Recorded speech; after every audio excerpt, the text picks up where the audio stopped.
অল্পতে সন্তুষ্ট থাকেন। একটা কথা আছে, অতি লোভে তাঁতি নষ্ট। যদি অতি লোভ করতে চান তাহলে ট্রেডিংয়ে ব্যালেন্স জিরো হবে, এটাই স্বাভাবিক।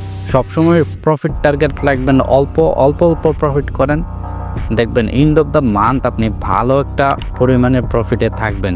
যদি একদিনের চিন্তা করেন, অতিরিক্ত লোভ করেন, তাহলে ট্রেডিংয়ে অ্যাকাউন্ট জিরো হবে, এটাই স্বাভাবিক।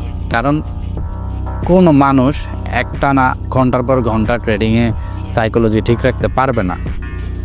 কোনো প্রফেশনের মানুষই পারবে না একটানা কাজ করে সে তার মনোযোগ ধরে রাখতে। সো ব্রেক দেন। এটার জন্য বলি যে অল্প অল্প প্রফিট টার্গেট রাখেন, সকালে একটা সেশনে ট্রেড করেন, আবার অন্য সেশনে বিকেলে করেন। অ্যামাউন্টটা ছোট ছোট প্রফিট করেন, দেখেন এই ছোট ছোট অ্যামাউন্ট মিলে মাস শেষে বড় অ্যামাউন্ট হবে।